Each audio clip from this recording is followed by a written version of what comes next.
नमस्कार, मैं हूं यशवंत दामले और आप देख रहे हैं यशमनी विज्ञान चैनल। यशमनी विज्ञान चैनल में आपका फिर से स्वागत है। और आप आज के वीडियो में सीख पाएंगे दुर्बल विद्युत अपघट्ट की अनंत अनुता पर आणविक चालकता का मान कैसे ज्ञात करते हैं, ये हम यहाँ पर सीखेंगे आज कॉलर्स के नियम की सहायता से। तो चलिए यही शुरू करते हैं एक छोटे से इंट्रो के साथ।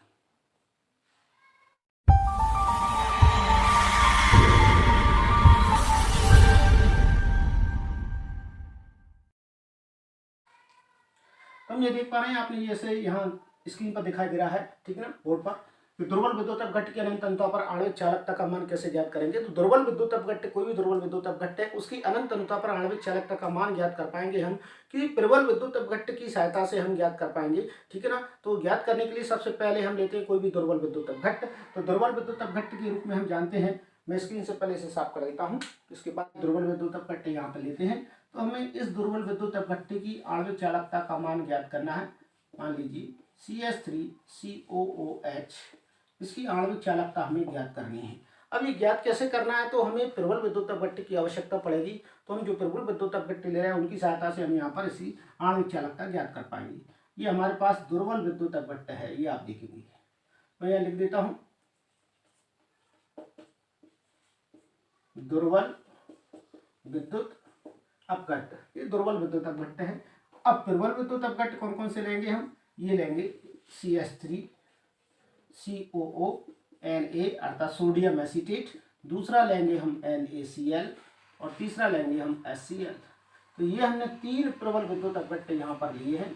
ये कैसे हैं, ये प्रबल विद्युत अपघट्ट है, ठीक। ये कैसे हैं, प्रबल विद्युत अपघट्ट है। इनकी सहायता से हमने इसकी आणविक चालकता का मान ज्ञात करना है, या इसकी आणविक चालकता का मान हमें यहाँ पर ज्ञात करना है इन तीनों की सहायता से, ठीक। आप देख पाएंगे। तो समीकरण को पहले हम यह इस प्रकार से इन्हें पहले आयनित कर लेते हैं, आयनों में तब्दील कर लेते हैं, बना लेते हैं। देखेंगे सबसे पहले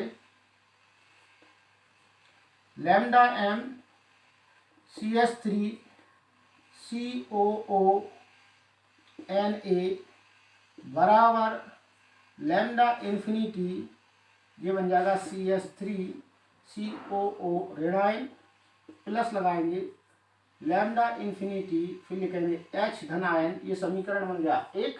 इसके बाद दूसरी बारी इसकी लैम्डा m अर्थात मोलर चालकता NaCl की, सीधा लिखेंगे बराबर आयनिक चालकता Na धन आयन की प्लस आयनिक चालकता Cl ऋणायन की।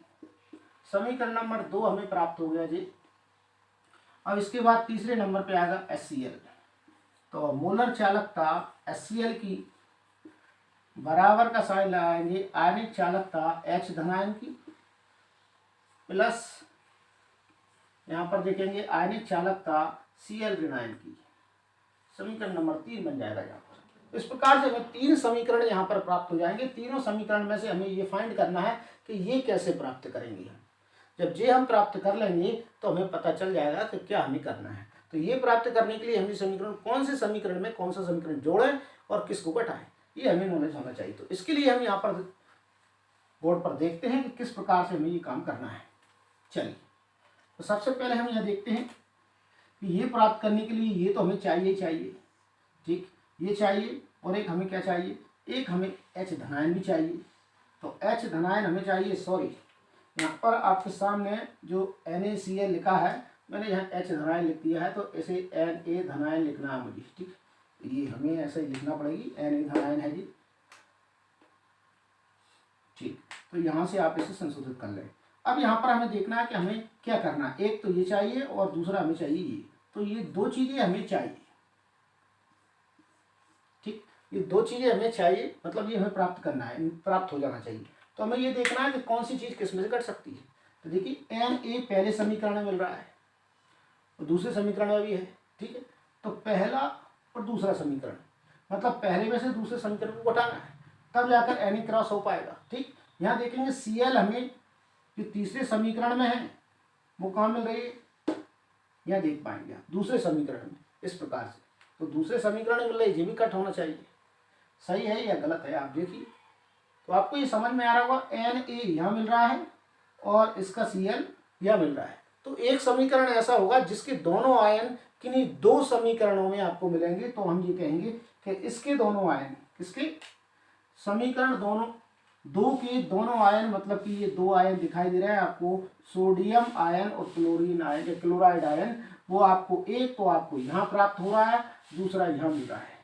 तो जिन समीकरणों में किसी एक समीकरण के दोनों आयन मिल जाते हैं, जिन समीकरणों में दोनों आयन मिलते हैं, उन दोनों समीकरणों को हम जोड़ देंगे, ठीक है ना, और दूसरे समीकरण को उसमें से घटा देंगे। तो कहने का तात्पर्य होगा, पहला समीकरण और तीसरा समीकरण हो जाएंगे जोड़, और दूसरा समीकरण हो जाएगा घट जाएगा, तब हमें ये प्राप्त हो जाएगा। चलिए देख लेते हैं किस प्रकार से ये हमें प्राप्त होने वाला है। तो यहाँ पर लिखते हैं समीकरण 1 व समीकरण 3 के योग में से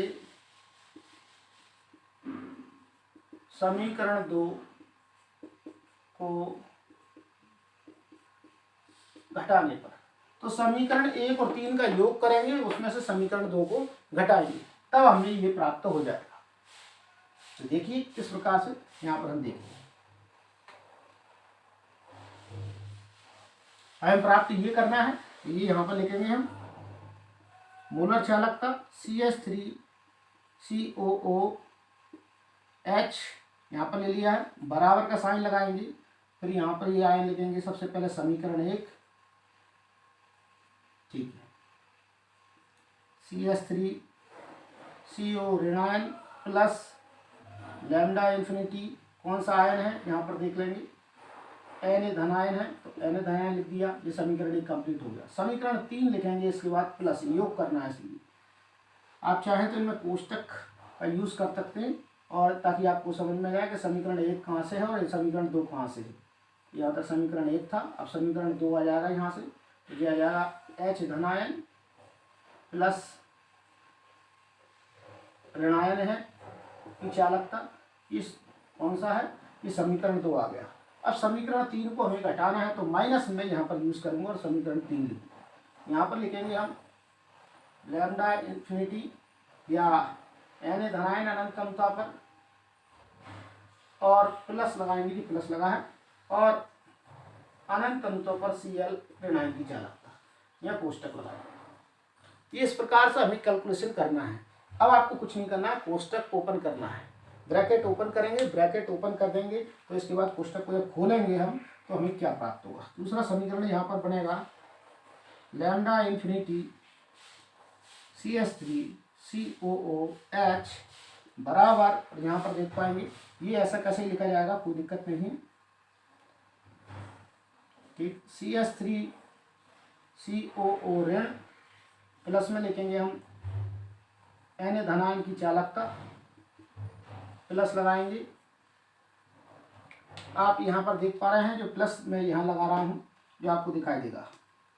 इसके बाद कोष्टक खुलेगा, ये भी प्लस के हैं तो प्लस ही रहेगा, यहाँ कोई चेंज होने वाला नहीं है, ठीक। H धनायन की चालकता, इसके बाद ही प्लस है, तो फिर यहाँ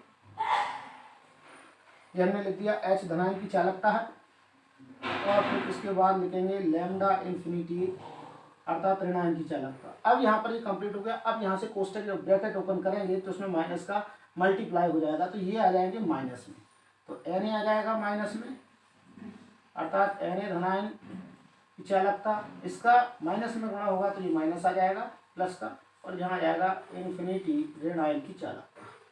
आपको ये समीकरण दिखाई दे रहा होगा। अब समीकरण जो आपको नजर आ रहा है, उस समीकरण में आपको ये देखना है कि किसको हमें क्रॉस आउट करना है सबसे।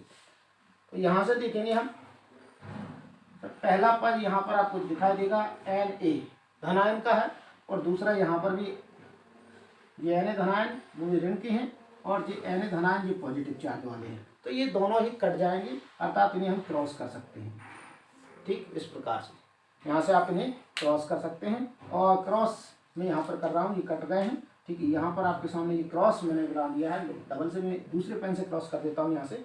और इसके बाद हम देखेंगे नेक्स्ट नंबर पर आपको दिखाई देगा Cl, ये पॉजिटिव चार्ज वाला है, और ये नेगेटिव। Cl ये पॉजिटिव है लेकिन है नेगेटिव चार्ज वाले, ये कैसे हैं, ये वास्तव में देखें तो माइनस चिन्ह लगा है, यहाँ पॉजिटिव चार्ज लगा है, तो ये दोनों भी क्रॉस आउट हो जाएंगे, इन्हें आप यहाँ से कट कर सकते हैं, ठीक ना। तो यहाँ से ये कट हो जाएंगे। अब हमारे पास क्या बचा वो यहाँ पर हम देख लेंगे। हमारे पास बचा है ये और यहाँ पर ये, तो दोनों को जोड़ करके हमें लिखना है। देखिए किस प्रकार से लिखना है, आप सीधे सीधे भी लिख सकते हैं। ऐसे लिखा है वहाँ पर CH3COOH बराबर, ये बचा आपके सामने एसीटेट आयन, 1 मिनट,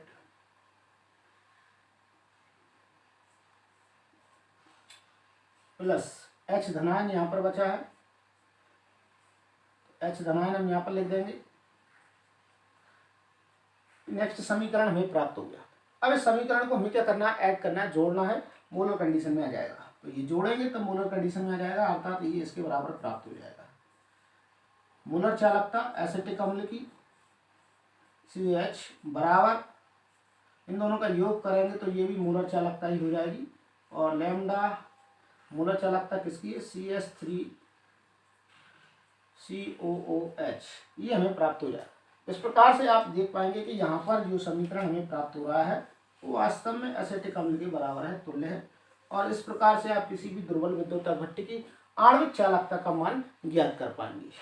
ये एक सीधा तरीका है। इसमें हम न्यूमेरिकल के रूप में भी देखेंगे, लेकिन वीडियो लंबा हो रहा है तो इसके बाद ही मैं न्यूमेरिकल के रूप में आपको इसको बताऊंगा। चलिए आज के वीडियो में इतना ही। हर बार की तरह कहना चाहूँगा, यदि आप मेरे चैनल पर नए हैं और अभी तक आपने यदि चैनल को सब्सक्राइब नहीं किया तो प्लीज़ सब्सक्राइब बटन को प्रेस कर दीजिए, बेल आइकन को प्रेस करना ना भूलें। बेल आइकन जैसे ही आप प्रेस करेंगे वीडियो अपलोड होते ही उसका नोटिफिकेशन आप तक पहुँच जाएगा। वीडियो अच्छा लगता है तो लाइक जरूर कीजिएगा, दोस्तों के साथ